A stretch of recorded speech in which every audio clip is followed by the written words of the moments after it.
উৎপন্ন হয় না। তাই প্রত্যেকটা জায়গায় মানুষকেই এগিয়ে আসতে হয় রক্তদানের উদ্দেশ্যে। হ্যাঁ বন্ধুগণ, সূচ ফুটলে লাগে ব্যথা, ভাবছি বসে মনে, একটি মিনিট খরচ করলে একটি প্রাণ বাঁচে। এটাই সত্য কথা। আজকের এই কোভিড সিচুয়েশনে রক্তের যে হাহাকার চারিদিকে, শুধু রক্ত রক্ত রক্ত, সেই সব চিন্তাধারার নিয়ে আমাদের ফুরফুরা শরীফ আহলে সুন্নাতুল জামাতের কর্ণধার আমাদের মহামান্য বড় ভাইজান হুজুর পীর কেবলা আব্বাস সিদ্দিকী এবং ছোট ভাইজান হুজুর পীর কেবলা নওশাদ সিদ্দিকীর প্রচেষ্টায় আমাদের প্রত্যেকটা জেলায় জেলায় এবং প্রত্যেকটা ব্লকে স্তরে স্তরে এই রক্তদান শিবির হচ্ছে। বিগত দিনে হাড়োয়ায় হয়েছে, কদমগাছিতে হয়েছে, বসিরহাটে হয়েছে, আজ মধ্যমগ্রাম হচ্ছে। আগামী দিনে আরো জেলায় জেলায় হবে, আপনারা দেখতে পাবেন। আর ফুরফুরা শরীফ আহলে সুন্নাতুল জামাত কোনো কাজেই পিছিয়ে নেই, সব প্রত্যেকটা সমাজমূলক সংস্কারের কাজেই এগিয়ে এসছে। আগামী দিনে আরো ফুরফুরা শরীফ আহলে সুন্নাতুল জামাত এগিয়ে থাকবে। প্রত্যেকটা রাজনৈতিক বলেন আর অরাজনৈতিক সংগঠনের ক্ষেত্রেই বলেন, প্রত্যেকটা সংগঠনের থেকে আমরা এই ফুরফুরা শরীফ আহলে সুন্নাতুল জামাত অনেক এগিয়ে থাকবো ইনশাআল্লাহ। এই অঙ্গীকারবদ্ধ হয়ে আমরা প্রত্যেকটা কর্মী, প্রত্যেকটা কাজে আমরা ঝাঁপিয়ে পড়ি। তার আমরা কোনোদিন পিছনের দিকে তাকাই না, আমরা অন্যায়ের বিরুদ্ধে সব সময় লড়ে থাকি, কোনো অন্যায়ের সাথে আমরা আপোষ করি না। আপনারা দেখবেন ফুরফুরা শরীফ আহলে সুন্নাতুল জামাতের কিছু কিছু প্রোগ্রামে প্রচুর বাধা আসে। আমাদের ছোট ভাইজানের প্রচেষ্টায়, বড় ভাইজানের দোয়ায়, আরো আমাদের নানা রকম বুথ স্তরের নেতাকর্মীদের বদৌলতে সেই প্রোগ্রামগুলো হয়ে যায়। শত বাধা অতিক্রম করে আমরা ওভারকাম করি প্রত্যেকটা প্রোগ্রাম। এখানেও সেই প্রোগ্রামটা আমরা অতিক্রম করছি। সেই রক্তদান শিবির উৎসব, এ একটা মহৎ দান। রক্তদান জীবন দান, রক্তদানের কোনো বিকল্প হয় না, এ বিশাল মহৎ দান। তাই বন্ধুগণ, সবাইকে এগিয়ে আসতে হবে। তার কারণ রক্ত কোনো কলকারখানায় তৈরি হয় না, মানব দেহেই তৈরি হয়। তাই মানুষকেই প্রত্যেকটা কাজে এগিয়ে আসতে হবে। ফুরফুরা শরীফ আহলে সুন্নাতুল জামাত বিভিন্ন সমাজ সংস্কারমূলক কাজ করে এসছে। প্রতিবন্ধীদের গাড়ি প্রদান, যারা শিক্ষার জন্য মেধা অথচ কিছু অর্থের জন্য পিছিয়ে পড়ে, সেই সব কাজেও আমরা এগিয়ে আছি। বৃত্তিমূলক অনেক রকমেরই অনেককে বৃত্তিমূলক ব্যবস্থা করে দেওয়া হয়। এই সংগঠন বিগত 4 বছরে প্রত্যেকটা সংগঠনের দ্বিগুণ কাজ করে চলেছে, আগামীতে আরো কাজ করে চলবে। আমাদের বড় ভাইজান হুজুর পীর কেবলা আমাকে এই উত্তর 24 পরগনা জেলা আদালতের আইনজীবী হিসেবে এনাদের সহযোগিতার চেষ্টা করি। আল্লাহর তরফ থেকে আমাকেও ভাইজান বারবার দোয়া করেন, আমার কাছে বারবার বলেন আমার বুঝে নেব নয়। আজকে তুমি ক্ষমতায় আসো, মসনদে আছো, তোমার দাদাগিরি চালাচ্ছ, আমরা সেটা করব না। আমরা যদি ক্ষমতায় আসি, আমরা সমাজসেবকমূলক কাজ করে যাব। আগামী বিগত দিনে যা করেছি, আগামী দিনেও তাই করব। আমরা বদলা নাই, বদল চাই। বদলা আমরা ক্ষেত্রে চাই না, বদল চাই। কি বদল চাই? আজকে এই যুব সমাজকে কত নেশাগ্রস্ত থেকে আমাদের এই ফুরফুরা শরীফ আহলে সুন্নাত জামাতকে দেখেছেন, কোন ভাইয়েরা কোন নেশাগ্রস্তের মধ্যে নেই, কোন বদমাইশের মধ্যে নেই, কোন অন্যায়ের সাথে যুক্ত নেই। তার কারণ আমাদের ভাইজানের আদর্শ, যে এইসবগুলো ঘটনা করবে সে আমাদের মধ্যে থাকতে পারবে না। এই যুব সংস্কার করছে, অনেকের অনেক রাগ হচ্ছে। এই ছেলেগুলিতে আরো অন্যায় করে না, এরা অন্যায়ের সাথে লিপ্ত হয় না, এরা এত ভালো কাজ করছে কি করে? এদেরকে বারে বারে মিথ্যে মামলায় ফাঁসাতে হবে, যাতে এরা আর এই সংগঠনের ভালো কাজগুলো না করতে পারে। মঞ্চে আমার ছোট ভাইজান হুজুর কেবলা উপস্থিত আছেন। আমার বলাটা সম্ভব হয় না, ভাইজান বলেছেন বলে আমি বলছি। তা হলেও আমি আমার সংক্ষিপ্ত বক্তব্য শেষ করছি।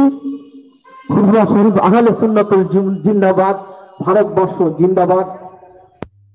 আমার বক্তব্য শেষ করলাম।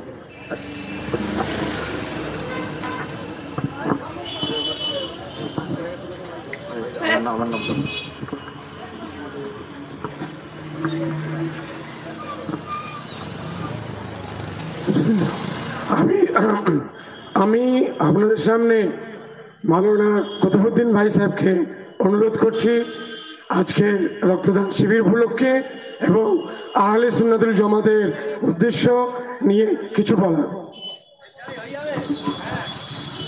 আসসালামু আলাইকুম রহমতুল্লাহি ওয়া বারাকাতুহু।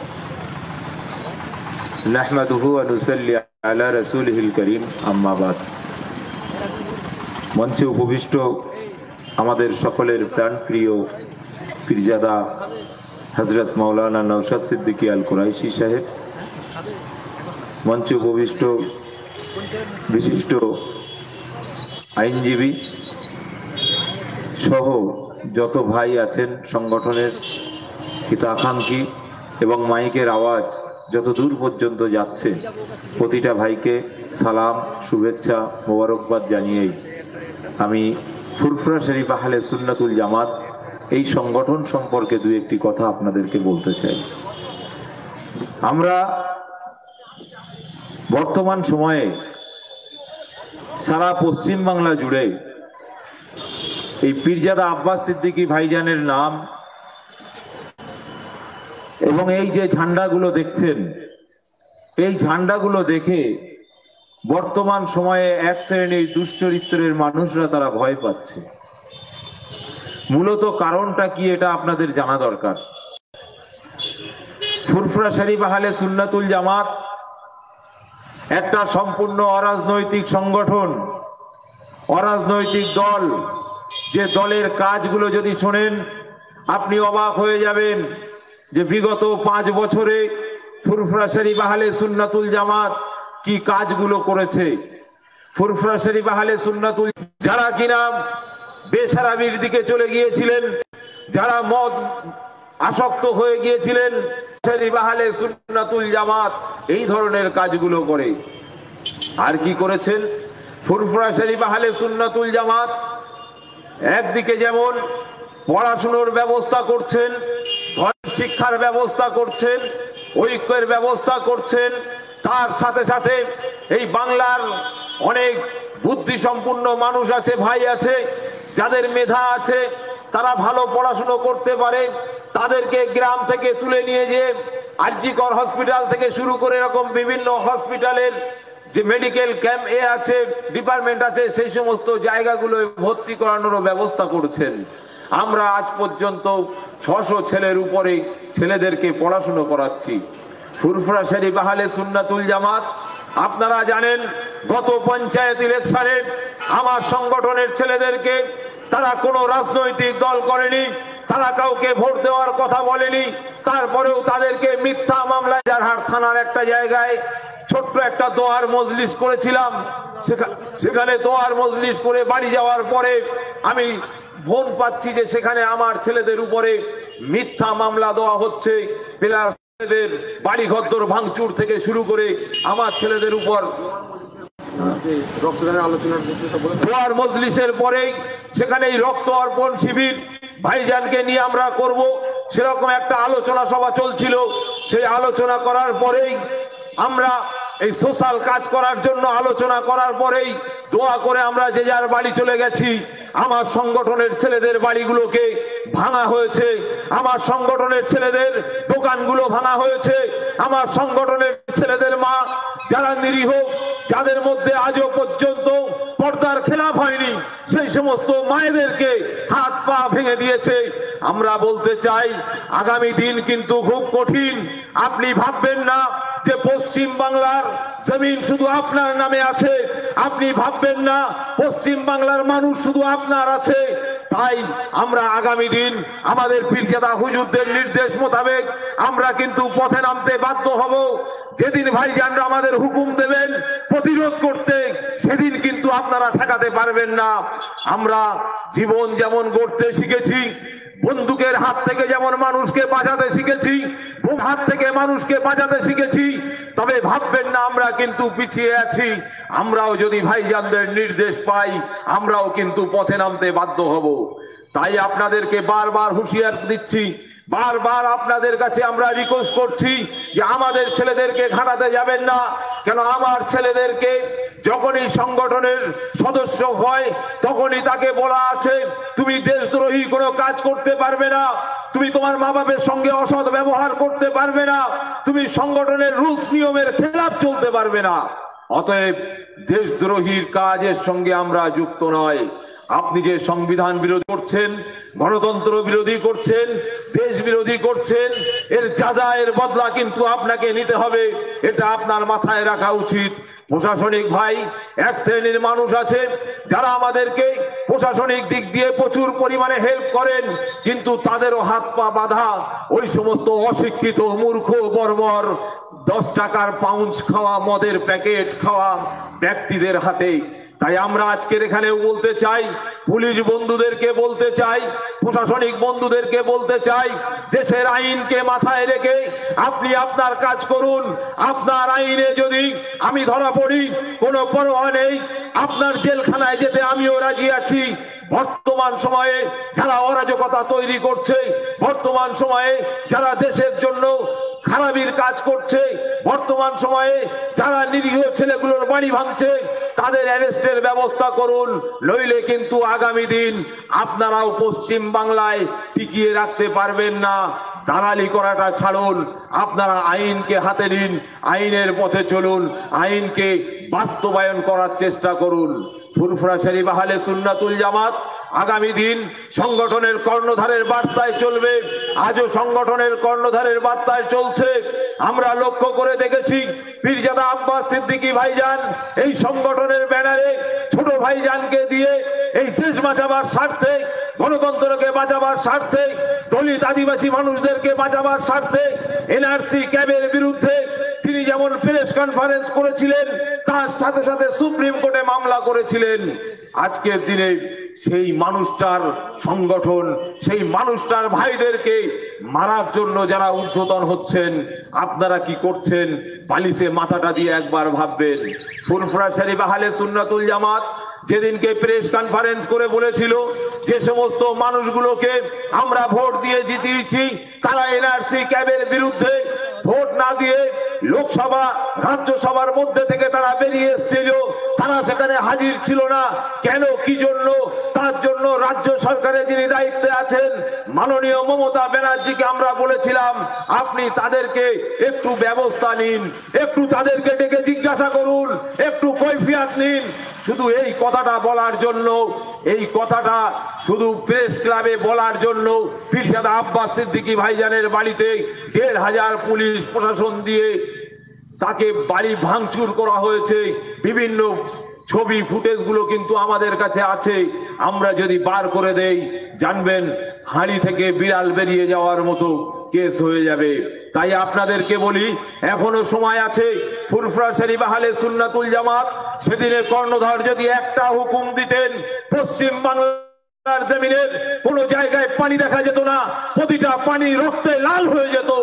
ফুরফুরা শরীফ আহলে সুন্নাতুল জামাতের কর্ণধারের জন্য পশ্চিম বাংলার দলিত আদিবাসী থেকে শুরু করে বর্তমান সময়ে মুসলমানদের যুব সমাজ থেকে শুরু করে প্রত্যেকে নিজের জীবনকে বাজি রাখতে চলেছে, তারা নিজের জীবনকে উৎসর্গ করে দেওয়ার জন্য তৈরি হয়েছে। তাই বলি খুব সাবধান। আপনি ভালো করে জানেন আব্বাস ভাইজানের একটা মেসেজের জন্য গত কয়েকদিন আগে ওই কাস্তিয়ার ঘটনার কথা আপনার মনে আছে? আপনার লেলিয়ে দেওয়া পোষা কুত্তাদের যেভাবে আপনি লেলিয়ে দিয়েছিলেন, সেই পোষা কুত্তারা আব্বাস ভাইজানের গাড়িতে হামলা করার জন্য তার শরীরের উপরে হামলা ছিলাম। আজকে দিনে যদি ভাইজান আওয়াজ তোলে টিকতে পারবেন না। সময় কিন্তু আপনার শেষ হয়ে গেছে। ইতিহাস আমাদেরকে পড়াবেন না, ইতিহাস আমাদের শেখাবেন না। আমাদের ইতিহাস ভালো করে জানা আছে, আমরাও ইতিহাস লিখতে জানি, আমরাও ইতিহাস পড়তে জানি। তাই বারবার করে বলি সংগঠনের ছেলেদেরকে ঘাটাতে যাবেন না। সংগঠনের এক একটা ছেলের গায়ে হাত দেওয়া মানে বাংলার 20 লক্ষ যুবকের গায়ে হাত। সংগঠনের একটা বন্ধুর গায়ে হাত দেওয়া মানে বাংলার 20 লক্ষ বন্ধুর গায়ে হাত। সংগঠনের একটা মানুষের গায়ে হাত দেওয়া মানে আপনি জানবেন গণতন্ত্র বিরোধী, আপনি দেশদ্রোহীর কাজ করছেন, সংবিধান বিরোধী, আপনি দেশদ্রোহীর কাজ করছেন। আজকের আপনি ক্ষমতায় আছেন, আগামী দিন পীরজাদা আব্বাস সিদ্দিকী ভাইজানের জোট ক্ষমতা যদি এসে যায়, সেদিন আপনার মানুষগুলো কোথায় যাবে? সেদিন আপনারা কোথায় থাকবেন? আমরা বদলা নিতে চাই না, আমরা পরিষ্কার ভাবে বলতে চাই, আপনার বক্তব্যগুলোর মধ্যে দিয়ে ফুটে উঠছে বর্তমান সময়ে। আমি এই মঞ্চে দাঁড়িয়ে, মধ্যম গ্রাম বুকে দাঁড়িয়ে আপনাকে বলতে চাই, আজকের পত্র পত্রিকাগুলো দেখুন, বর্তমান পেপারে আজকের দেখুন, আপনার বক্তব্যের মধ্যে আপনি লিখছেন, আপনার বক্তব্যের মধ্যে আপনি বলছেন আমরা ময়দান লড়ে তৈরি করে নেব। কিসের স্বার্থে? কাকে লড়াতে চাচ্ছেন? কার উপরে আঙুল তুলতে চাচ্ছেন? কাকে আপনি এই কথাগুলো বলছেন? বর্তমান যুব সমাজ তারা কিন্তু বুঝতে শিখেছে। তাই বলি, দাঙ্গা ফাসাদ হানাহানি মারামারি না করে গণতান্ত্রিক পদ্ধতিতে এগিয়ে আসুন। হিম্মত থাকে ময়দানে দেখা হবে, এটা আপনি লিখেছেন। কত হিম্মত আপনার আছে আমরাও আগামীতে দেখে নেবো ইনশাল্লাহ। এই বলেই আমি আমার সংক্ষিপ্ত বক্তব্য শেষ করছি। আসসালামু আলাইকুম। ফুরফুরা শরীফ আহলে সুন্নাতুল জামাত জিন্দাবাদ।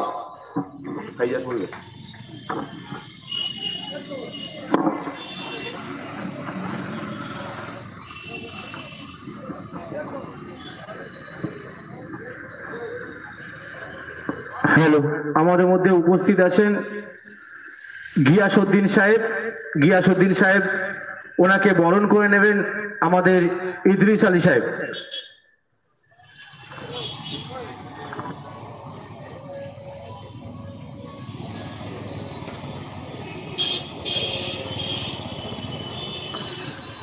আমরা দীর্ঘ সময় অপেক্ষায় ছিলাম ফুরফুরা শরীফ আহলে সুন্নাতুল জামাতের সহ সম্পাদক পীরজাদা মাওলানা মোহাম্মদ নওশাদ সিদ্দিকী। নওশাদ সিদ্দিকী ভাইজানের দীর্ঘ সময় আমরা অপেক্ষায় ছিলাম, ওনার মূল্যবান বক্তব্য শুনব। আমরা তার আগে নওশাদ ভাইজানকে একটি পেন দিয়ে আমরা সম্মান জানাবো। পেনটি মধ্যমগ্রাম থানার সেক্রেটারি বাপি আলী। সময় একবার উচ্চস্বরে তাকবীর দেন, নারায়ে তাকবীর।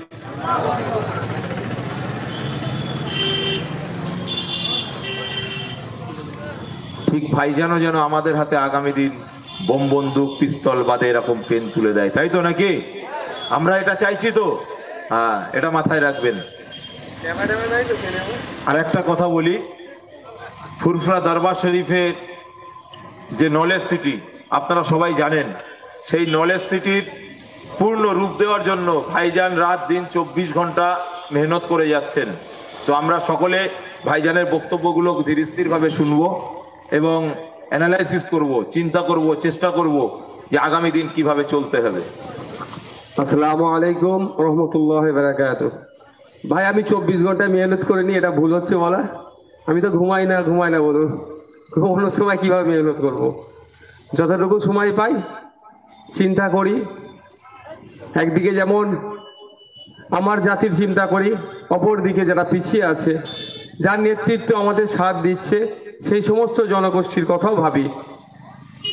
আলহামদুলিল্লাহ, আজকে রক্ত অর্পণ শিবিরের শেষ পর্যায়ে এসে পৌঁছেছে।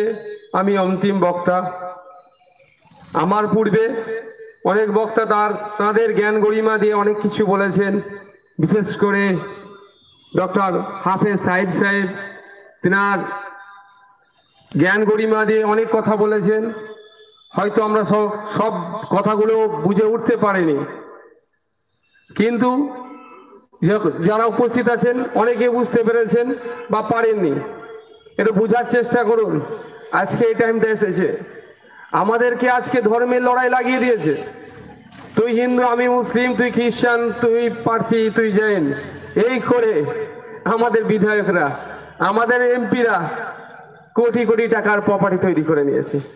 জানি একটু তথ্য নিন লোকাল বিধায়ক সম্পর্কে। এই রাজ্য থেকে শুরু করে বিভিন্ন রাজ্যের বিধায়কদের একটু খবর নিন। তাদের বিগত দিনে সম্পদের পরিমাণ আর আজকের দিনের সম্পদের পরিমাণ কতটা ডিফারেন্স হয়েছে। আর আপনার আমার যারা খেটে খাওয়া, ভ্যান চালায়, ডে লেবার, যারা হিন্দু কি মুসলিম, তাদের অবস্থানটা একটু দেখুন। দুজনের অবস্থান দেখবেন। যারা ডে লেবার ছিল তারা সেই অবস্থাতেই আছে। আর যারা আমাদের নেতৃত্ব ভার নিয়ে দায়িত্ব ভার নিয়েছে, এই এলাকার, এই বিধানসভার, এই লোকসভার সংখ্যাগরিষ্ঠ মানুষ যাকে ভোট দিয়ে বিধানসভায় পাঠিয়েছে, লোকসভায় পাঠিয়েছে আমাদের সুখ দুঃখের কথা বলার জন্য, সে সমস্ত কর্মকাণ্ড ভুলে গিয়ে, সাংবিধানিক রাইটকে ভুলে গিয়ে তারা নিজস্ব অর্থ আত্মসাতের চিন্তা ভাবনা করার জন্য, তারা নিজেদের ব্যাংক ব্যালেন্স সম্পত্তির পরিমাণ বাড়ানোর জন্য মেতে উঠেছে। সুতরাং ওই বিষয়ে আমি যাচ্ছি না। আজকে আমরা উপস্থিত হয়েছি রক্ত অর্পণ শিবির ও গুণীজন সংবর্ধনা। তো রক্ত অর্পণ শিবিরে বর্তমান সময়ে সারা বিশ্ব জুড়ে যে মহামারী, অতি মহামারী যে করোনা রোগে আক্রান্ত হয়েছে, বিশেষ করে পশ্চিমবাংলা সহ ভারতবর্ষের সেও রোগে আক্রান্ত। এই পরিস্থিতিতে বিশেষ যারা থ্যালাসেমিয়া রোগে আক্রান্ত, তাদের প্রতিনিয়ত রক্ত দিতে হয়। সেই রক্তের যোগান বর্তমান সময়ে হয়ে উঠছে না। এই পরিস্থিতিতে লক্ষ্য করে ফুরফুরা শরীফ আহলে সুন্নাতুল জামাত বিভিন্ন জায়গায় এই ধরনের রক্ত অর্পণ শিবির করে চলেছে। দুঃখের বিষয়, এই রকম সমাজমূলক কাজের রাজারহাটের একটা গ্রামে আমাদের বারাসাত মহকুমার যিনি দায়িত্ব আছেন, তিনি গিয়েছিলেন একটা দোয়ার মাজলিস। আর দোয়ার মাজলিসটা হচ্ছে আমাদের যে কোনো পূর্ণ কাজ, ভালো কাজ করা হয়, তার শেষে আমরা সৃষ্টিকর্তার কাছে সেই কাজের আঞ্জাম দেওয়ার জন্য, সেই কাজের গুরুত্ব পাওয়ার জন্য, সেই কাজের বিনিময়ে ব্লেসিং পাওয়ার জন্য, আশীর্বাদ পাওয়ার জন্য আমরা সৃষ্টিকর্তার দরবারে হাত তুলে কিছু প্রার্থনা করি। সেখানে মিটিংটা মেনলি ছিল, ওখানে এই ধরনের একটা সামাজিক প্রোগ্রাম করা দরকার রাজারহাটের যুবক ছেলেদের মাধ্যমে, যাতে করে বেশি বেশি করে ডোনার পাওয়া যায় এবং যারা থ্যালাসেমিয়া রোগে আক্রান্ত ভাই বোনেরা তাদেরকে রক্ত পৌঁছে দেওয়া যায়, তার প্রোগ্রাম ছিল। কিন্তু দুঃখের বিষয়, আমার পূর্বের বক্তাই বলেছে না, 10 টাকার পাউচে আজকে আমাদেরকে বিভোর করে রেখেছে। সেই ধরনের 10-20 টাকার পাউচ খেয়ে এসে মিটিংয়ের পরে আমাদের সংগঠনের সদস্যদের উপরে হামলা চালিয়েছে, যেটা একেবারেই গণতন্ত্র বিরোধী কাজ, তার সাথে সাথে অসামাজিক কাজ। কিন্তু দুঃখের বিষয়, আজকে একটা এই কঠিন পরিস্থিতিতে যখন কোনো এক সংগঠন সমাজকে সঠিক দিশা দেখাতে চলেছে, সেই সময়ই এই 20 টাকা 10 টাকার পাউচ খাইয়ে দিয়ে তাদের দ্বারা অ্যান্টি সোশ্যাল কাজ করানো হচ্ছে। এটা একটা পূর্ব পরিকল্পিত কাজ। এটা আজ থেকে নয়, স্বাধীনতার পূর্বেও ছিল, স্বাধীনতার পরেও আছে। একটা বিশেষ সমাজ যারা মৌলবাদী নামে বিখ্যাত খ্যাত, তারা সর্বসময় চায় পিছড়ে বর্গের মানুষকে সবসময় কন্ট্রোল করে রাখতে হবে। কিভাবে কন্ট্রোল করতে হবে? এদেরকে প্রথমত এদের শিক্ষা থেকে পিছিয়ে রাখা হয়েছে। ইনাদের হাতে বই, পেন, খাতা তুলে দেওয়ার পরিবর্তে লাঠি, বোম, পিস্তল তুলে দেওয়া হচ্ছে, যাতে করে এদেরকে সমাজের মূল স্রোতে না রাখা যায়, মূল স্রোত থেকে বিপদকামী করে অ্যান্টি সোশ্যাল বানিয়ে রাখা হয়। অ্যান্টি সোশ্যাল বানালে ওই মনোবাদী দ্বারা পরিচালিত দলগুলো থেকে এমএলএ, এমপি তৈরি হয়ে তারা নিজের অর্থ সম্পদ বৃদ্ধি করতে পারবে। যখন এদেরকে সমাজের মূল স্রোতে ফিরিয়ে নিয়ে আসবে, যখন এদেরকে শিক্ষার জ্ঞান আলো পৌঁছে দেবে, তাহলে আর 20 টাকার পাউচ খেয়ে গিয়ে রাত্রে হামলা করবে না। যে কেন হামলা করছে, সে বিবেকটা বা তাকে বিবেকে দংশন করবে যে এরা তো ভালো কাজ করছে, এরা তো সামাজিক কাজ করছে, এরা তো আমার মা, বেটি, বোন, বেটাদের যারা থ্যালাসেমিয়া রোগে আক্রান্ত হয়েছে এবং যাদের রক্তের প্রয়োজন, তাদের রক্তের যোগান দেওয়ার ব্যবস্থা করছে, এটা ভাববে। কিন্তু দুঃখের বিষয়, আমাদের এই সমস্ত জনগোষ্ঠীগুলোকে মুসলিম, দলিত, আদিবাসী, মতুয়া, বিশেষ করে মতুয়া সহ আরো ছোট ছোট যে সমস্ত জনগোষ্ঠী আছে, তাদেরকে পরিকল্পিতভাবে পিছিয়ে রাখছে। আর আমাদেরকে সর্বসময় বলা হচ্ছে যে আমরা তোমাদেরকে নিরাপত্তা দিচ্ছি, তোমাদেরকে সামাজিক অধিকার দিচ্ছি। আমি আপনাদের কাছে এই মধ্যম গ্রামে দাঁড়িয়ে বলছি, মাইকের আওয়াজ অনেক দূর যাচ্ছে, এখানে বিভিন্ন সম্প্রদায়ের মানুষ আছে, বিভিন্ন মতের মানুষ আছে, বিভিন্ন দলের মানুষ আছে, সবার উদ্দেশ্যে বলছি, আজকের দিনে আমরা বিশেষ করে বাংলার মানুষ, বাংলায় দাঁড়িয়ে বলছি, বিগত দিনে আমরা যেটা সাম্প্রদায়িক সম্প্রীতি নিয়ে বসবাস করতাম, আজকের দিনে কি আমরা সেটা করতে পারছি? আজকের দিনে দাড়ি টুপিকে দেখলে অন্য সম্প্রদায়ের মানুষ ভয় খেয়ে যাচ্ছে, আমরা ঠিক অপোজিটে গেরুয়া বসন দেখলে ভয় খেয়ে যাচ্ছি। আমরা স্বামী বিবেকানন্দর গেরুয়া পোশাককে শ্রদ্ধা করি, কিন্তু দুঃখের বিষয় আজকের গেরুয়া পোশাক পরে ধর্মের নামে অন্যজনকে মারার আদেশ দিচ্ছে। আমাদের হযরত মুহাম্মদ সাল্লাল্লাহু আলাইহি ওয়াসাল্লামের দাড়ি টুপিকে হিন্দু ভাইরা শ্রদ্ধা করে, কিন্তু দুঃখের বিষয় আমার মতোই দাড়ি টুপিওয়ালা এসে অন্য ধর্মের মানুষকে গাল দিচ্ছে। এটা আজকে পরিকল্পিতভাবে তৈরি করা হচ্ছে।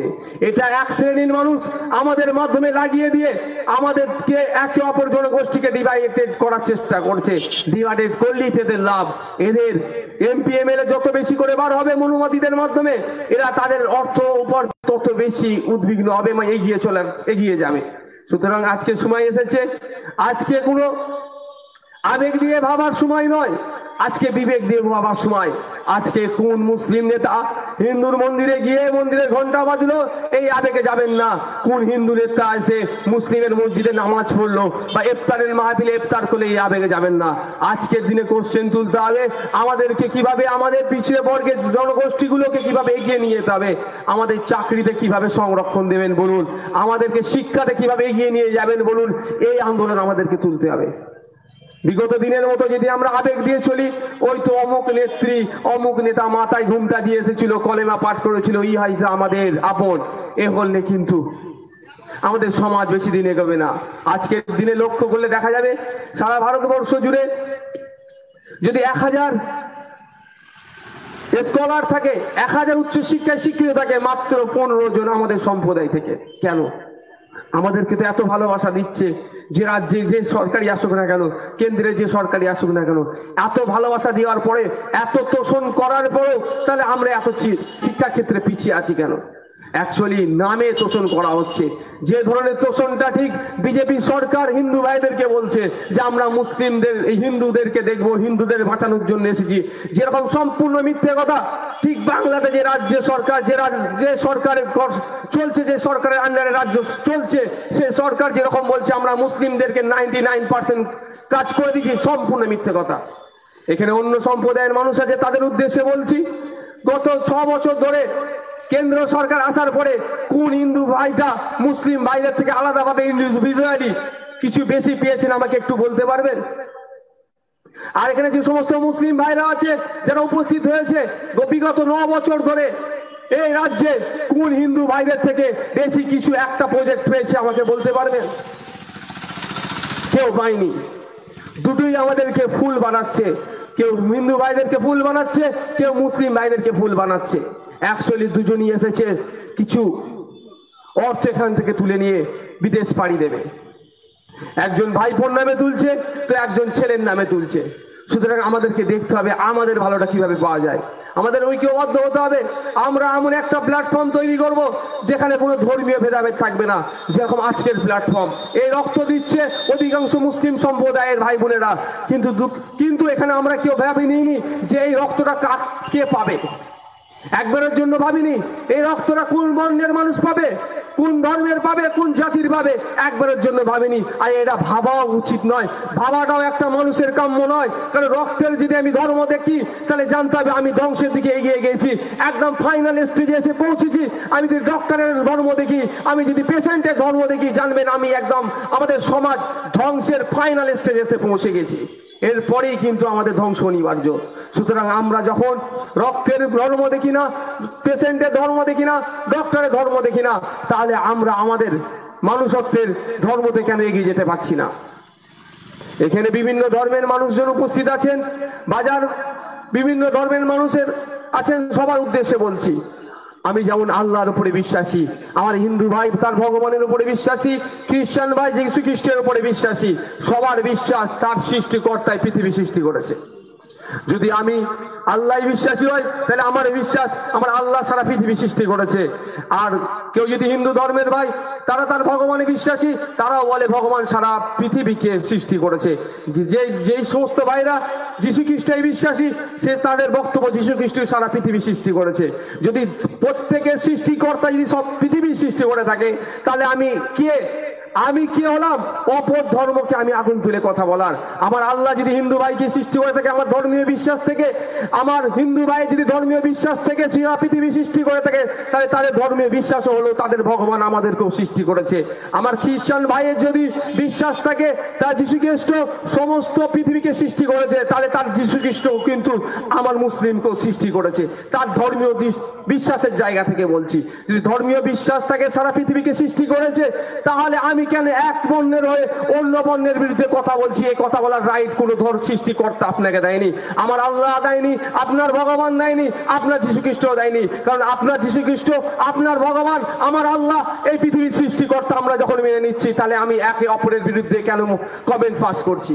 তাহলে আমরা ধার্মিক নয়, আমরা ধার্মিক হতে পারিনি। আমি তো মনে করি ধার্মিক হওয়া প্রয়োজন। সর্বপ্রথম একজন আইডিয়াল সিটিজেন হতে গেলে সর্বপ্রথম দরকার তাকে প্রকৃত ধার্মিক হওয়া। প্রকৃত ধার্মিকই অপর ধর্মের বিরুদ্ধে কোনোদিন মন্তব্য পাস করতে পারে না। কারণ আমার ধর্মগ্রন্থের মধ্যে এসেছে, লাকুম দীনুকুম ওয়ালিয়া দীন, তুমি তোমার ধর্মকে পালন করো, অপর ধর্মকে তুমি সম্মান করো। নিশ্চয়ই আমি এই ভরসা, এই বিশ্বাস রেখে বলতে পারি, আমার ধর্মগ্রন্থে যখন আমার ধর্মকে শ্রদ্ধা, অপরের ধর্মকে সম্মান করতে বলেছে, অবশ্যই অপর ধর্মগ্রন্থেতে এই ধরনের শান্তির কথা অবশ্যই আছে। কিন্তু দুঃখের বিষয়, সেটা এক্সপ্লেন করতে দেওয়া হয় না। অপর ধর্মগ্রন্থ একটা বিশেষ সম্প্রদায়কে পড়তে দেওয়া হয়। সমস্যাটা এখানটাই। যেমন ইসলাম ধর্মে যার ইসলামিক জ্ঞান আছে সেই হচ্ছে লিডারশিপের যোগ্য। অন্য বিশেষ করে হিন্দু সম্প্রদায়কে, আমি কারো কাস্টের বিভেদে যাচ্ছি না, জাস্ট আমি বলছি অন্য ধর্মে কিন্তু বিশেষ করে হিন্দু সম্প্রদায়ের ভাইদেরকে কিন্তু নিচ্চ বর্ণকে তাদের ধর্মীয় উপাসনালয়ের লিডারশিপ করতে দেওয়া হয় না। এটা ডিফারেন্স, সেটা তার ধর্মীয় বিশ্বাস, সেখানে আমি বিতর্কে যাচ্ছি না। তবে আমি সমস্ত ধর্ম যারা পালন করে সমস্ত ভাইদেরকে বলবো, ধর্মগ্রন্থ পড়ে ধর্ম করুন। নওশাদ সিদ্দিকী বা ফুরফুরা শরীফ কি বলছে এটাতে ধর্মের বিশ্লেষণ করতে যাবেন না। আমার শরিয়াত, আমার কোরআন কি বলছে এটাতে ধর্ম, এটা বিশ্বাস করুন। সুতরাং আপনার ধর্মগ্রন্থ অপর ধর্মের মানুষের সাথে কিরকম ব্যবহার করতে বলছে, কিরকম চলতে বলছে, কিরকম থাকতে বলছে, প্রতিবেশীর সাথে কি ব্যবহার করতে বলছে, আপনার ধর্মগ্রন্থ যেটা বলছে আপনি সেরকম ভাবে পালন করুন। কোন নেতা, কোন নেত্রী, কোন ধর্মগুরু কি বলছে ওটা মানবেন না। কারণ আজকের দিনে ধর্মগুরুরা বিক্রি হয়ে গেছে। আমি জোর করেই বলছি, আজকের দিনে ধর্মগুরুরা বিক্রি হয়ে গেছে। কেউ টাকার কাছে, কেউ বাড়ির কাছে, কেউ লাল লাইটের কাছে, বিভিন্ন খাদে তাদেরকে কিনে নেওয়া হয়েছে। সে বিভিন্ন, তার মধ্যে অবশ্যই সমস্ত হয়নি, কিছু সংখ্যক আছে। কিন্তু দুঃখের বিষয়, 10 চক্রে ভগবান ভূত, একটা কবির ভাষায় বললাম, 10 চক্রে ভগবান ভূত, যেগুলো ভালো আছে খারাপের বাউন্ডারির মধ্যে থেকে তাদেরকেও খারাপ করে দেখিয়ে দেওয়া হচ্ছে। আমি আজকে এসেছিলাম 11টার সময়, একটু আগে গিয়ে দাঁড়িয়েছিলাম। সেখানে আমার কাছে একটা ফোন এসেছিল গুজরাট থেকে, বিভিন্ন বিষয়ে কথা হচ্ছিল। কথা বলতে বলতে যে আপ লোগ বাঙ্গাল কে বারে মে কিয়া সোচ হ্যায়। আমি যখন বললাম, দেখুন আমাদের বাংলার জন্য আমার এটা সোচ হচ্ছে, আমার দলিত, আদিবাসী, মুসলিম সহ যে সমস্ত জনগোষ্ঠী পিছিয়ে আছে তাদেরকে মূল স্রোতে ফিরিয়ে নিয়ে আসা। এমন কথা বলতে বলতে সে তো বললো, আই এম টোটালি ইমপ্রেসড। আমি বললাম, বাট হোয়াই? সে বলছে, দেখুন আপনাদের সম্পর্কে আমরা জানতাম আপনারা অ্যান্টি সোশ্যাল, আমাদেরকে এইরকম ভাবে দেখানো হয়েছে, বাংলার মুসলিমদের সমাজকে বিশেষ করে ধর্মগুরুদেরকে এইরকম ভাবে দেখানো হয়েছে। সে বলতে বাধ্য হলো যে আমি ভাবতাম যে আপনারা অ্যান্টি সোশ্যাল, আপনারা সব সময় ধর্মের মধ্যে বিভেদ লাগান। এই সমস্ত বিষয়গুলো নিয়ে আমাকে সাথে অনেক কথা বললো। আমি তাকে বললাম, আসুন আমি তাকে ইনভাইট করলাম, আমাদের চিন্তা ভাবনা আপনাকে বলি। একটু আগেই বললাম না 10 চক্রে ভগবান বুধ, আমার মতোই তো মলি সাহেব দাঁড়িয়ে সেন্ট্রাল গভর্নমেন্টের কৃষি বিলের বিরোধী করেই যাচ্ছে। অবশ্যই সেন্ট্রাল গভর্নমেন্ট যে কৃষি বিল নিয়ে এসছে সেটা কৃষক বিরোধী, কিন্তু দুঃখের বিষয় আমার রাজ্য সরকারও কৃষকদের ভাতা মেরে দিচ্ছে। এর বিষয়ে কিন্তু আমার দাঁড়ি টুপি পড়ে ওলা লোক বলছে না, কারণ ওটা মোদির বিরুদ্ধে বলতে খুব ভালো লাগছে, মুসলিম সমাজ তালি দেবে। কিন্তু ইসলামের শিক্ষা শুধু মোদি বলেছে বিরুদ্ধে বলবে সেটা নয়, যেটা ভুল সেটার ভুল বলতে হবে। রাজ্য সরকারকে কেন্দ্র সরকার একটা প্রজেক্ট দিয়েছে কৃষকদের ভাতা, প্রতি বছরে 6000 টাকা করে রাজ্যের প্রায় 1 কোটি কৃষক পাবে। কিন্তু রাজ্য সরকার সেই ভাতাটাকে বন্ধ করে রেখেছে। কার স্বার্থে, কিসের জন্য বন্ধ করেছে? কৃষক ভাইদেরকে একবার জিজ্ঞাসা করেছে যে আমি তোমাদের টাকাটা বন্ধ করে রেখেছি, 1 কোটি কৃষকের টাকা, সেটা তোমরা কিছু মনে করো না, ওই টাকাটা আমি দিচ্ছি? একবারের জন্য ভাবেনি। তাহলে কৃষক বিরোধী সেন্ট্রাল গভর্নমেন্ট করছে, কৃষক বিরোধী আইন নিয়ে এসে তার প্রতিবাদ করছি, কিন্তু রাজ্য সরকার কি আমার খালা হয় না ফুপু হয়, তার বেলায় আমি চুপ করে যাচ্ছি। এটা ইসলামের শিক্ষা নয়, ধর্মের শিক্ষা, কোরআনের শিক্ষা, হাদিসের শিক্ষা। সদা সর্বদা হক কথা বলো, সেটা তোমার আপনজন হতে পারে, তোমার শত্রু হতে পারে, তুমি সেটা দেখতে যাবে না। কারণ নবী হযরত মুহাম্মদ সাল্লাল্লাহু আলাইহি ওয়াসাল্লামের জীবনী থেকে আমরা কি পেয়েছি? একদা দুটো ব্যক্তি নবী পাক সাল্লাল্লাহু আলাইহি ওয়াসাল্লামের কাছে বিচার নিয়ে এসেছিল। একজন ছিল মুসলিম আর একজন নন মুসলিম। বিচারটা নন মুসলিমের পক্ষে গিয়েছিল। বিচারটা নন মুসলিমের পক্ষে গিয়েছিল, কিন্তু মুসলিম ভাই পাক সাল্লাল্লাহু আলাইহি সাল্লামের কাছে বিচার নিয়ে এসেছি, হয়তো বিচারটা আমার পক্ষে আসবে, কিন্তু বিচারটা গিয়েছিল নন মুসলিমের পক্ষে, কারণ নন মুসলিম ভাইয়ের ওইটাই প্রাপ্য ছিল। এটা শুনে কিন্তু মুসলিম ভাইয়ের মনটা ভরেনি। সে সময় সে খলিফার 80 দিনের মধ্যে তার একজন খলিফার কাছে গিয়ে জানালো যে হযরত, আমি বিচার নিয়ে গেছিলাম আল্লাহ রসুলের দরবারে, তিনি কিন্তু আমার বিপক্ষে বিচার দিয়ে ওই ছিল গর্দান থেকে 2 টুকরো করে দিয়েছিল। এটা হচ্ছে আমাদের ইতিহাস তৈরিতে শিখিয়ার জন্য কেন মুসলিমটাকে মেরেছিল, যে তোমাকে হক বিচার ওই নন মুসলিম ভাই পেয়েছে বলে তোমার বিচার পছন্দ হয়নি। তো আজকের দিনে আমাদের সমাজ থেকে যে সমস্ত আলেম উলামা পীর যারা দাবি করে অন্যায়কে অন্যায় বলছে না, এক পেশে কথা বলছে, এ সমস্ত পীর যারা ইমামদেরকে বর্জন করা দরকার আছে। নাহলে ওই গুজরাট থেকে যে ফোনটা আমার কাছে এসেছিল ওই রকম আমাদেরকে অ্যান্টি সোশ্যাল ভাবে তাদের মধ্যে দেখানো হচ্ছে, যাতে করে মধ্যম গ্রাম সহ রাজ্যের বিভিন্ন জায়গায় আমাদেরকে অ্যান্টি সোশ্যাল করে দেখানো হচ্ছে। কিন্তু আমরা সদা সর্বদা দেশের জন্য, দেশের নাগরিকের জন্য, দেশের প্রত্যেকটা মানুষের জন্য ভাবছি। কিন্তু দুঃখের বিষয়, আমাদের যে চক্রটা তৈরি করেছে আমাদের ইমামদের মাধ্যমে, ইমাম ভাতার মাধ্যমে সামান্য 2,500 টাকা দিয়ে তাদেরকে এমন ভাবে তৈরি করা হচ্ছে, একটা নির্দিষ্ট পার্টির দলদাসে পরিণত করা হচ্ছে। ও যেই দলদাসে পরিণত করছে, অন্য পার্টি তখন আমাদেরকে কি বলছে, বিশেষ একটা সম্প্রদায় একটা দলের সাথে যুক্ত হয়ে গেছে। আমরা কোনোদিন কোনো দলের সাথে যাইনি, আমরা আমাদের মূল্যবান ভোট দিয়ে নিয়ে এসেছি, আগামীতে পরিবর্তন করে এর থেকে ভালো সরকার ইনশাআল্লাহ আমরা গঠন করব।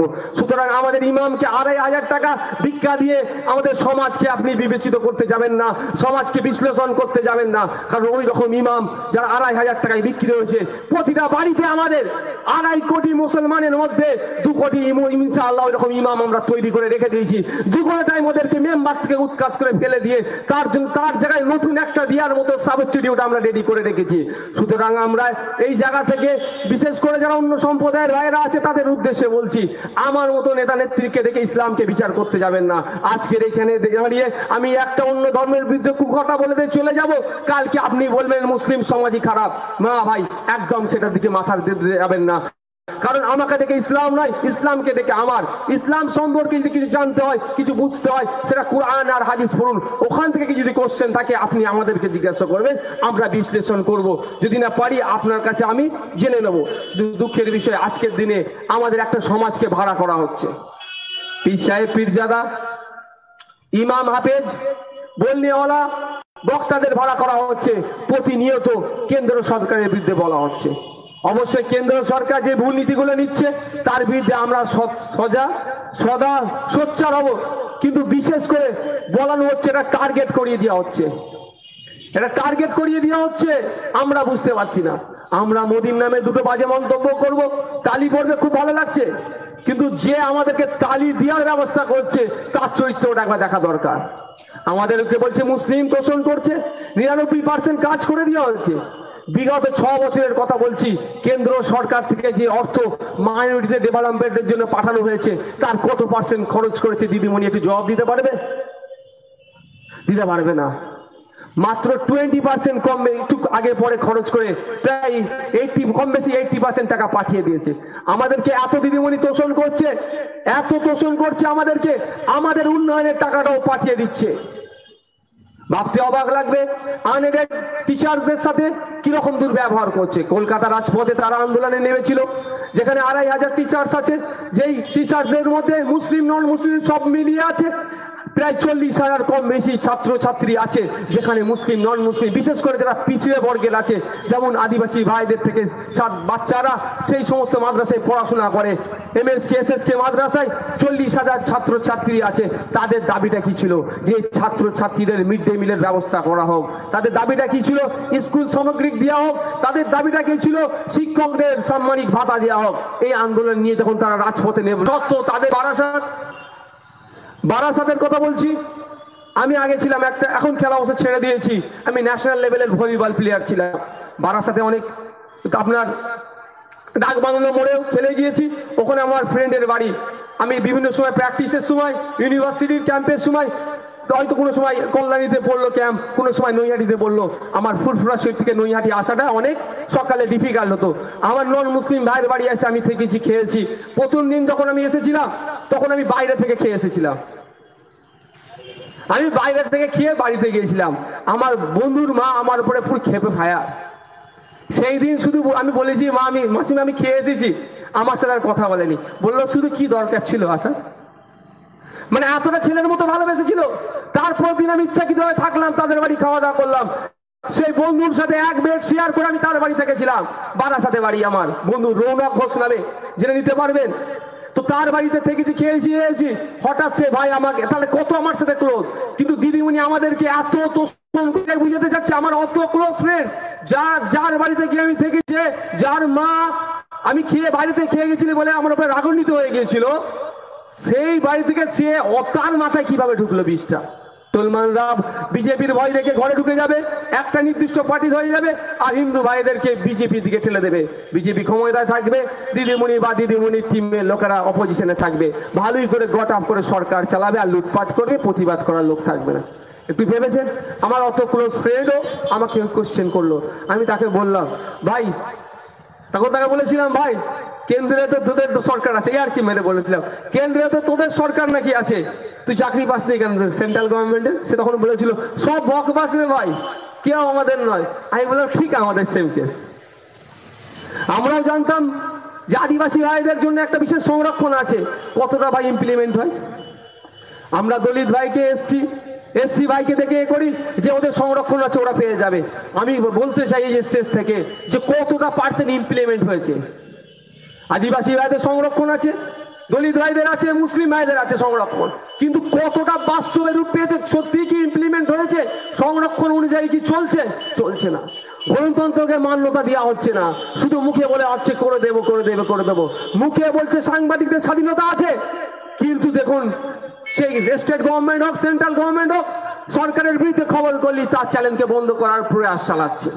কোথায় কেন এটা হচ্ছে? আজকে আমরা ঐক্যবদ্ধ না থাকার জন্য। আপনাকে হিন্দু দেখাচ্ছে, আমাকে মুসলিম দেখাচ্ছে, ওকে আদিবাসী দেখাচ্ছে, ওকে মতুয়া দেখাচ্ছে, বিভিন্ন ভাবে ডিভাইড করে রেখে দিচ্ছে। সুতরাং সময় এসেছে আমাদের ঐক্যবদ্ধ হওয়ার। আমরা যুব সমাজ যদি ঐক্যবদ্ধ হতে পারি, আমরা ঐক্যবদ্ধ হয়ে নতুন একটা সকাল বাংলাকে উপহার দিতে পারবো। 2021 সালে আমরা ঐক্যবদ্ধ হয়ে এমন একটা বাংলা তৈরি করব যেখানে সংখ্যানুপাতে যেরকম সংরক্ষণের কথা বলা আছে সেটা বাস্তবে রূপ দেব, এবং যারা বিশেষ করে আমাদের সমাজ দলিত আদিবাসীকে পরিকল্পিতভাবে পিছিয়ে রাখা হয়েছে তাদেরকে সমাজের মূল স্রোতে আমরা ঐক্যবদ্ধ হয়ে আনার চেষ্টা করব। এই প্রয়াস চলছে। এইটা কি দিদিমণি দাদার ঈর্ষার কারণ হয়ে দাঁড়িয়েছে। বিভিন্ন সময়ে বিভিন্নভাবে কখন কোনো শাহজাদার ফোন কলের এতে, কখনো কোনো উচ্চ দায়িত্বপ্রাপ্ত নেতার ফোনেতে আমাদের সংগঠনের ছেলেকে মিথ্যাভাবে ট্যাপ করা হচ্ছে। সময় এসেছে ট্যাপ করুন। তবে দিদিমণি সহ তার দলের সমস্ত নেতা নেতৃত্বে যারা আছেন সকলের উদ্দেশ্যে বলছি, সময় কথা বলে।